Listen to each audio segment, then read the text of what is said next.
Tantor Audio, a division of Recorded Books, presents A Brief History of Korea, Isolation, War, Despotism, and Revival, the fascinating story of a resilient but divided people, by Michael J. Seth, narrated by Runnette.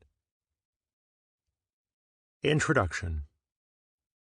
Away from the world's main crossroads, in the shadow of China and Japan, Korea was a land little known outside of East Asia. It was one of the last countries in the world to be visited by Westerners. The first book in English on Korea, William Griffiths's Korea, the Hermit Nation, published in 1882, was written by an American in Japan who had never been to Korea or met any Westerner who had. Long after it had been opened to the outside world, Korea seldom drew much attention. The scarcity of books on Korea testified to the lack of interest held in the West and much of the rest of the world for this peninsular land in Northeast Asia. In recent years, however, this has changed considerably. South Korea has attracted attention with its breathtakingly fast transformation from poverty to prosperity, its globally popular smartphones and other products, and its vibrant entertainment industry. And who hasn't heard about North Korea, or doesn't recognize the image of its young dictator with a weird haircut? Yet Korea is still not very well understood by most outsiders. The existence today of two very different Koreas only adds to the challenge of comprehending this ancient land, and how different they are. South Korea is a wealthy, high-tech center of international industry and entertainment. Its people are among the world's most diligent travelers. Few countries have such a high percentage of population trotting across the globe each year. It is an open, democratic country. Indeed, one of the most democratic countries in Asia. Seoul, its capital, is a dynamic, hyper-modern city. Then there is North Korea, the world's most isolated state, the only one whose ordinary citizens are not allowed access to the World Wide Web, the one place without Coca-Cola. An impoverished society whose people suffer from high rates of malnutrition and live under what is arguably the world's least democratic, most repressive government. How did it happen that one of the world's oldest and most ethnically homogeneous states developed into such two different societies in a couple of generations? How can we explain why they are developed along paths that were not only radically different, but both very unusual? And just who are the Koreans anyway? How are they different from Chinese and Japanese? How does their story fit into the larger narrative of the history of humanity? These are a few of the questions that this book will try to address. At the same time, it presents the story of Korea, which is interesting in itself. There are many good tales in the history of this ancient land. This book will tell some of them. Shaped like a rabbit. The Geography of Korea. Korea looks small, sitting next to China and Russia on the world map, but it's not so small. It has a population of 75 million people, 50 million in South Korea and 25 million in North, making for a total somewhat larger than Britain's and a little smaller than Germany's. North Korea covers about the same area as England or New York State, while South Korea is a little smaller. In its entirety, Korea is roughly equivalent in area to Great Britain. Koreans say that their country is shaped like a rabbit, with the northeast forming the long bunny ears. It also resembles Italy in that it is mostly a long peninsula anchored to the mainland in the north by a mountainous region. The country is some 1,000 kilometers, 620 miles long, and averages about 200 kilometers, 124 miles in width. A great chain of mountains, the Tepec Range, covers most of the northeast and runs like a spine along the eastern part of the country. The Tepec Range has spurs. The most important of these, the Sopec Range, forms an arc separating the southeast region from the other parts of the country. The mountains are not high, reaching only 2,000 meters, 6,562 feet in South Korea, and over 2,700 meters, 8,858 feet on North Korea's border with China, but are rugged enough to hinder overland travel.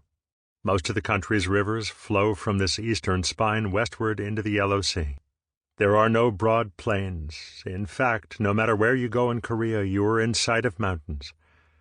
Because it is a well-defined peninsula bordered on the north by mountains and on three sides by the sea, Korea forms a distinctive geographical area attached to, but not integrated into, the mainland of Asia.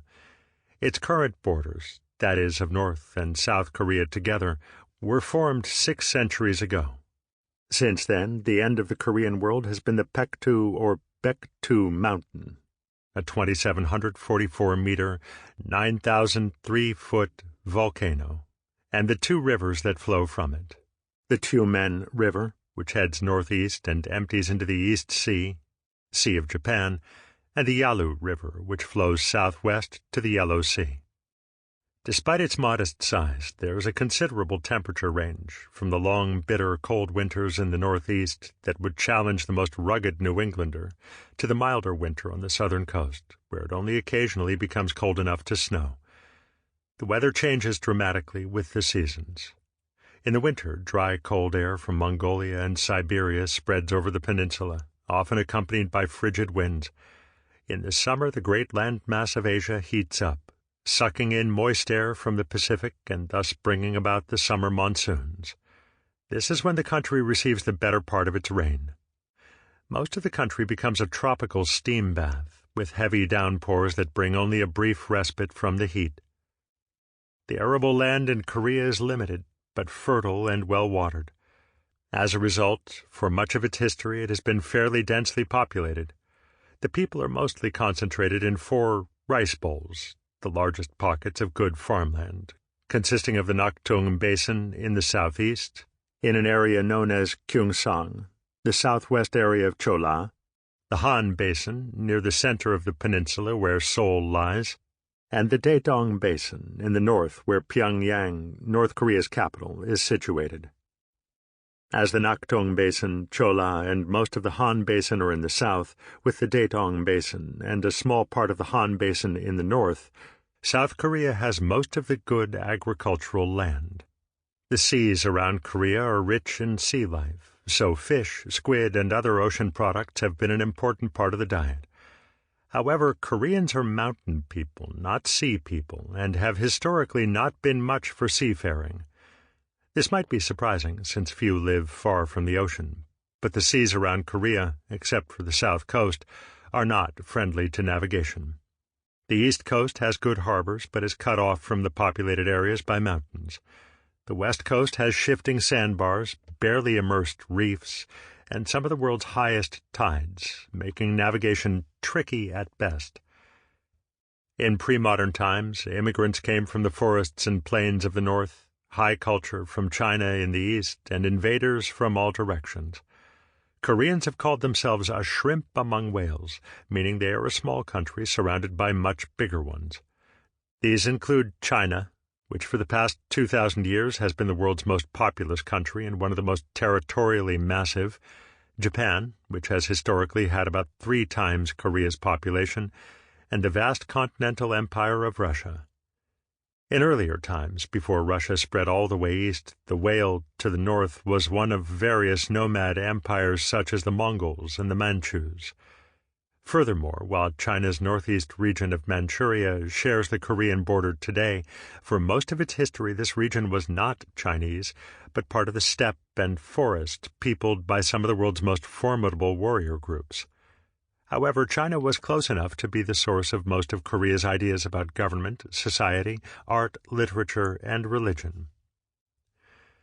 The 185-kilometer, 115-mile Korea Strait separates the peninsula from the Japanese archipelago, just wide enough to make these very different lands, but narrow enough to ensure frequent interaction. In fact, Korea has often been a bridge between Japan and the mainland. Sometimes this has meant that Korea acted as an emissary, bringing Chinese-derived culture to Japan. At others it meant that Japan viewed Korea as its avenue to a continental empire. In any event, this is Korea, a geographically compact peninsula, fertile enough to support a large agricultural population, a land isolated enough by mountains and seas to develop its own culture and society, but also close enough to China to be powerfully influenced by it. Modest in size, it has at all times been under the threat of conquest and absorption by its powerful neighbors. Yet Korea has somehow managed to maintain its political autonomy most of the time, and its distinctive culture and identity, always. A note on romanization. The Korean writing system, called Hangul, works well for Korean, but it is difficult to convert into the Roman alphabet. Having no tones, the Korean sound system in no way resembles or sounds like Chinese. The two are completely unrelated, but it is radically different from European languages as well. The sounds are tricky. There are 3 different K sounds and 3 ch, p, and t sounds, as well as 2 s sounds. Furthermore, the same letter can be pronounced differently depending on the sound that precedes or follows it, so the problems multiply. For many years, there was no standard way of romanizing Korean. For example, the common names romanized as Lee, L-E-E, Yi, Y-I, and Ri, R-H-E-E, and the less common ones written Lai, L-I-E, and Ri, R-I, are all the same name. This author remembers traveling along a highway that led, according to the signs, to Sorak Mountain, but later the road signs began to refer to Siolago Mountain. One provincial government wrote the name of this rocky, beautiful, and popular mountain in one way, the next in another. American scholars developed the McCune-Reischauer system for writing Korean in the Roman alphabet, and this gradually became the accepted practice in scholarly literature. Then in 2000, the South Korean government came up with the revised romanization system. Now writers on Korea have 2 systems to choose from, which presents quite a dilemma, since they can be quite different. In this book, I have chosen to use the revised romanization system, even though I have used McCune-Reischauer in my other books, in the belief that this newer system is likely to become the more common one in the near future. In some cases, when a person or thing is more widely known by a different spelling, I use that one. Chapter 1. Origins. Bears, Gods, and Mountains. The Mythical Origins of Korea. According to popular legend, Korean history began almost 5,000 years ago when the deity Hwanung descended from heaven to a high mountain. There he was approached by a tigress and a she-bear who wished to become human. Hwanung gave them each some sacred herbs and cloves of garlic and asked them to stay out of the sun for 100 days. The she-bear climbed into her den as requested and stayed there. But the tigress became restless and ventured out after a few days. Clearly the she-bear was more trustworthy, and in the spring Hwanung transformed her into a woman and had intercourse with her. As the story goes, on October 3, 2333 BCE, their son Hangul founded the first Korean state, which was called Kocho-sun. The date on which Hangul's kingdom was established marks the beginning of Korean history and is still a national holiday in South Korea. Modern tradition has identified the mountain where Hangul was born as Mount Paektu, which lies on the border of Korea and China. Koreans today are proud of having 5,000 years of history. This claim is based on the founding of Hangul's kingdom, plus a generous rounding off. First recorded in the 13th century, during a time when Korea was being overrun by the Mongols, the Hangul myth has reinforced in Koreans a belief that they are an ancient and distinct people with their own history. The myth identifies what it means to be Korean, starting with their love of mountains. Mountains in Korea are sacred places where shamans still perform rituals. Important Buddhist temples are located in the mountains, so Buddhists, as well as shamanists, go off to the mountains to pray. Furthermore, almost every Buddhist temple has a shrine to Shen-shin, the mountain spirit. Today, Koreans celebrate mountains mostly by climbing them. Hiking is a national pastime. Koreans are ardent hikers. No matter where one goes in Korea, there is always a mountain in sight, and a hiking trail up it not far away. The mountain associated with Hangul, Mount Paektu, Whitehead, is Korea's most sacred. Mentioned in South Korea's national anthem and depicted on North Korea's national emblem. Mount Paektu was regarded as special by the Manchus and other Northeast Asian peoples as well. It towers over the area with a small crater lake called Chunchi, Heaven Lake, at the top. The Hangul myth therefore places the origins of the Korean people at the border with Manchuria. This is not far from the historical truth, since almost all modern Koreans are at least partially descended from Manchurian tribes. The garlic that the god gave the she-bear is significant to the Korean identity as well. Koreans boast the highest per capita consumption of garlic in the world. Important as it may be, not every Korean historian began the story of his land with Hangul. Some started with the story of Ki-cha, a relative of the last Shang dynasty Chinese emperor who fled to the Korean peninsula when the dynasty fell in 1122 BCE. According to this legend, it was Ki-cha who introduced agriculture, sericulture, silk-making, literature, and all the refinements of civilization to the Korean people. He went on to rule the Korean state of Kochosan. For historians who emphasized this story, Korean history began when Koreans became civilized. Furthermore, the Ki-cha story linked their society with that of ancient China, which was regarded as the home of true civilization. From China flowed ideas about religion, ethics, government, law, art, and literature, and it was from China that Korea acquired literacy. In modern times, Korean nationalists were uncomfortable with the Ki-cha myth, since it suggested that Korean culture was derivative rather than original, and subservient to outsiders rather than independent. Hangul, by contrast, appealed to nationalists, as it supported their belief in Korea being home to a unique people with a culture older than China's.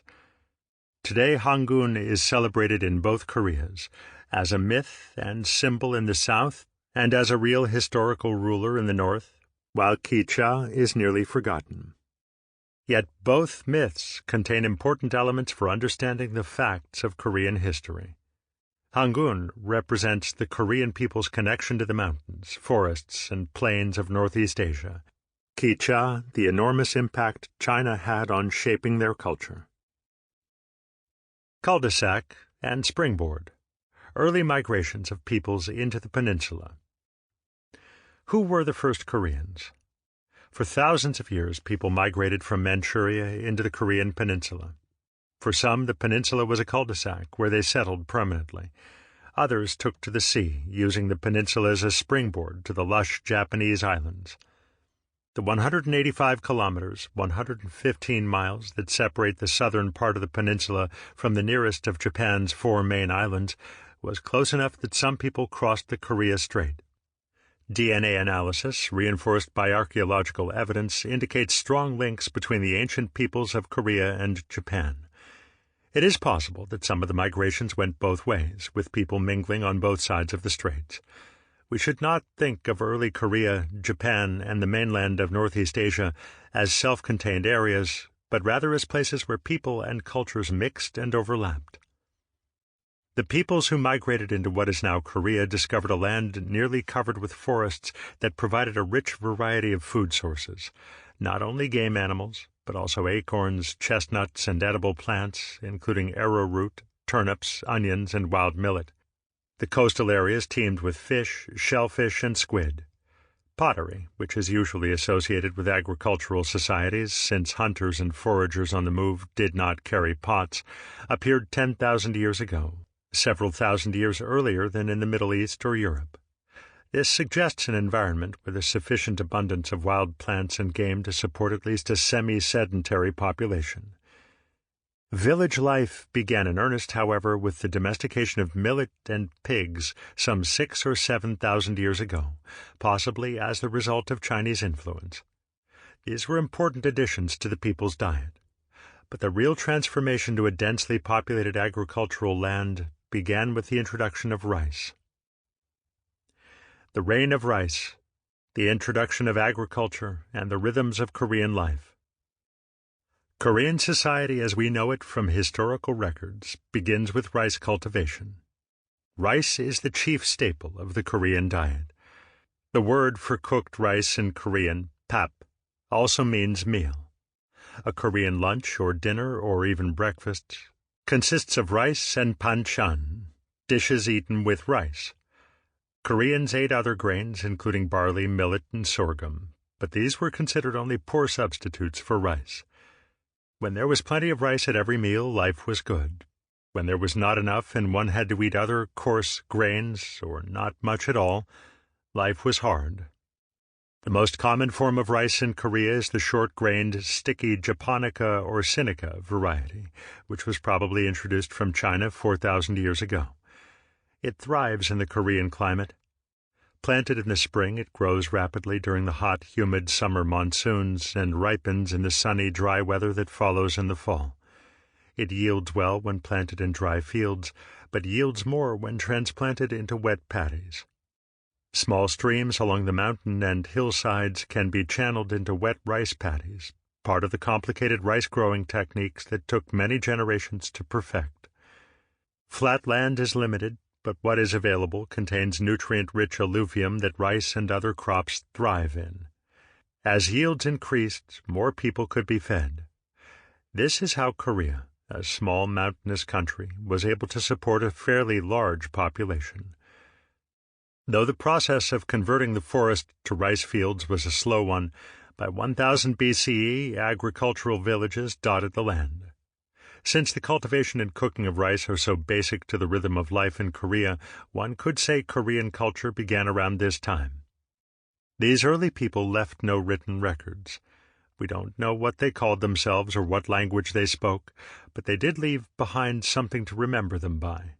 Megalithic structures called dolmens. These often resembled a table with legs and a flat top, while others are reminiscent of an upside-down patuk, go set, with the pieces on the bottom and the board on the top. Koreans were not the only ones to build these stone structures. Dolmens dating from around the same time are also found in nearby parts of Manchuria and northern China, as well as in parts of Europe. No Korean megalith on the scale of Stonehenge has been found, but the numbers are amazing. More than 10,000 dolmens have been found throughout the country, far more than anywhere else in the world. Around 700 BCE, bronze came into use for making daggers, mirrors, and other objects. By 300 BCE, iron objects were being used. Such artifacts from Korea are similar in style to earlier objects found in China, suggesting both had Chinese origins. Around the same time that iron implements emerged, Chinese sources began referring to a Chosun kingdom, now called Go-Chosun or Old Chosun by modern historians, to distinguish it from the later Joseon dynasty that ended in 1910. This, of course, is the same state that, according to much later accounts, was founded by Han-kun. Some assert that the name Chosun is derived from the Chinese Chao Shen, written with the character Chao meaning dawn or morning, and Shen meaning fresh or calm. This has been translated into English, with some literary license, as Land of the Morning Calm, a title bestowed upon Korea by earlier authors that still appears in tourist literature. From the Chinese perspective, Korea is to the east, near the dawn or the quiet early morning, so it has long been assumed that the Korean pronunciation of these characters was the origin of the name Chosun, also written as Choson, which is the official name of North Korea. North Koreans call themselves Chosun Saram, or Chosun people, that is, Koreans. That name is used in South Korea as well, but not officially. Recent scholarship suggests a less colorful explanation, that the name Chaoshan, Chosun, was simply the Chinese attempt to pronounce the name of an indigenous Korean people. We know next to nothing about the early Korean state of Go-Chosun. We think it was centered in the Liaoning region of southern Manchuria at first, and then moved to northern Korea, with its capital, Gwangcheom, at the site of modern-day Pyongyang. Go-Chosun likely had only the most rudimentary structures of a state. In fact, it may have been no more than a confederation of tribes, but it did have a king.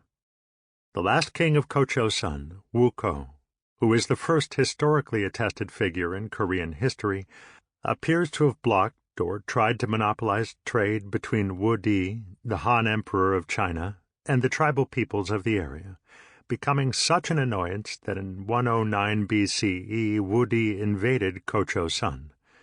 The hapless Woo-ko, facing one of the mightiest military forces of the day, was murdered by his own ministers, who then submitted to Chinese rule in 108.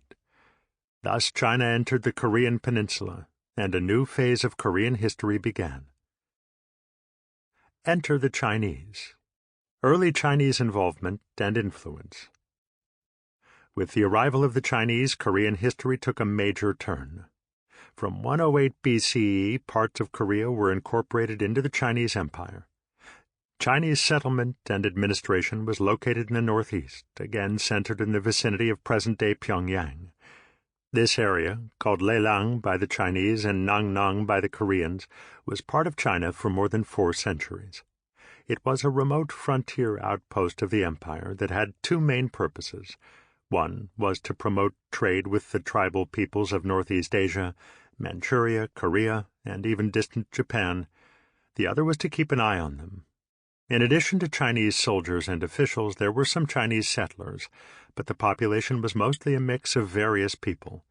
From the Eastern barbarians, as the imperial annals called the Koreans, the Chinese imported wood, fish, salt, iron, and agricultural products in exchange for porcelain, silk, jade, bronze mirrors, and other luxury goods for the tribal elites. Along with Chinese products, the Eastern barbarians also acquired artisan skills and ideas about how to organize society. It was during this period that we can first put a name to the peoples that lived in and around Korea. According to a document from the 3rd century CE, there were 9 Eastern barbarian peoples, meaning non-Chinese, living east of China. Among these were the Wa, in the Japanese islands, and several peoples who lived mainly in Manchuria, including the Puya, a powerful tribal federation. For Korean history, the most important of the Eastern barbarians were the Gokorea and the Han. The Gokorea, a federation of warrior tribes, lived just north of Yalu River. Skilled horsemen and archers, they were culturally related to the nomads of the Great Eurasian Steppe, from whom they may have been descended. The Gokorea first appear in Chinese records around 75 BCE as a group engaged in peaceful trade. However, from the 1st century CE, they began to gradually move south, raiding northern Korea and stirring up trouble for the Chinese in the process. Not surprisingly, Chinese records speak negatively of the Gokorea, describing them as volatile, emotional, difficult, and dangerous folk. South of the great Han River, where modern Seoul sits, were the Han peoples, the Mahan, the Jinhan, and the Pyeonghan. All spoke the same language, which is ancestral to modern Korean. Indeed, Koreans today, especially in the south, see themselves as direct descendants. Hanguk, Han country, one of the common names for Korea, is the official name of South Korea. South Koreans often call themselves Hanguk Saram, Han country people, whereas North Koreans call themselves Choson Saram. But both terms, Choson and Hanguk, are common names for Korea. The 3 Han groups were farmers who grew barley and rice, raised pigs, plowed with oxen, and lived in small villages. They had earthen homes that were half underground, making them cooler in summer and easier to warm in winter. The Chinese describe them as fond of drinking and dancing, a reputation that Korean farmers still hold. They were organized into Kwo, the word for kingdom, but were only tiny chiefdoms consisting of a chief who controlled a few villages, not really states. The Mahan, the most numerous group, lived in the fertile farmlands of the southwest and were divided into 54 Kwo. The Jinhan occupied the fertile upper and middle parts of the Naktong area of the southeast, and the Pyonghan, the lower Naktong basin. Both were divided into 12 Kwo. Thus the Han had settled in the 2 southernmost of Korea's 4 rice baskets, while the Chinese controlled the northern Taedong basin. The Han River basin was a sort of neutral territory. The semi-nomadic Gokorea were on the northern fringes of Korea, and a few less numerous tribal peoples lived in the northeast. This was the situation when the Chinese Empire began to disintegrate. Like its contemporary, the Roman Empire, the mighty Han Chinese state went into decline and was overrun by barbarians, and then disintegrated. After 220 CE, the empire broke up into 3 kingdoms. The northernmost of these, the Wei Kingdom. Sample complete. Ready to continue?